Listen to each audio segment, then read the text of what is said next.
आज दोडामार्गमध्ये महायुती म्हणून आपण निवडणूक लढवत असताना भाजपचे जिल्हाध्यक्ष, महायुतीचे वरिष्ठ नेते, पालकमंत्री साहेब आदरणीय राणे साहेब, आदरणीय रवींद्रजी चव्हाण साहेब, महायुतीच्या सर्वच नेत्यांनी, दीपकभाई म्हणा, निलेश राणे साहेब, या सर्वच महायुतीच्या नेत्यांनी दोडामार्गमध्ये जागा वाटपाचा एक फॉर्म्युला ठरवला होता। त्या जागा वाटपाच्या फॉर्म्युल्यानुसार दोडामार्गमध्ये माटणे जिल्हा परिषद आणि सातेली बिर्शी जिल्हा परिषद ही भाजपला आली, मणेरी जिल्हा परिषद ही शिंदे गट यांना गेलेली आहे।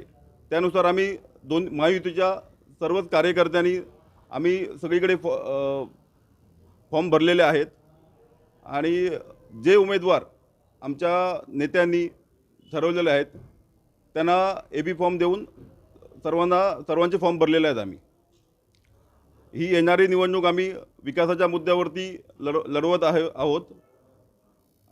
या निवडणुकीत आदरणीय रवींद्रजी चव्हाण साहेब, आदरणीय पालकमंत्री साहेब, ज्येष्ठ नेते आमचे भाजपचे राणे साहेब यांच्या आदेशानुसार आम्ही सगळीच निवडणूक लढवत आहोत।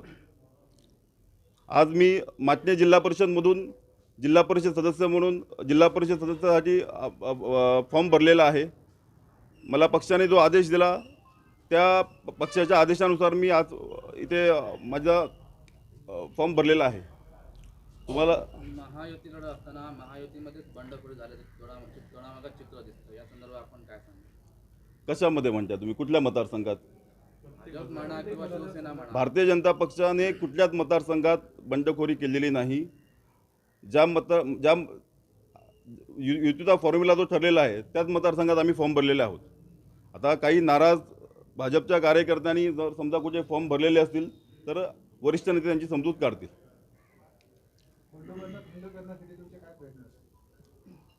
बंडखोर यांनी जे फॉर्म भरलेले आहेत त्यांची समजूत आदरणीय राणेसाहेब, पालकमंत्री साहेब, रवींद्रजी चव्हाण साहेब हे वरचे नेते मंडळी त्यांची समजूत काढतील।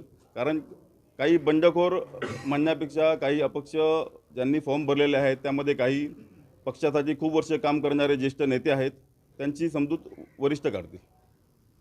माटणे मतदारसंघामधून 2 वेळा निवडून आलेले राजन म्हापसेकर यावेळी आता बोलताना भाऊक झाले, या संदर्भात आपण काय सांगा? म्हापसेकर साहेब हे खूप मोठे नेते आहेत।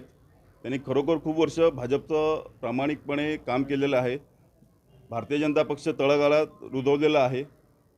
थोडंसं आज त्यांना संधी नाही भेटल्यामुळे थोडंसं ते भावनिक झाले असतील, पण नक्कीच ते वरिष्ठ त्यांची समजूत काढतील आणि पुन्हा एकदा भारतीय जनता पक्ष या दोडामार्गमध्ये 1 नंबरचा असेल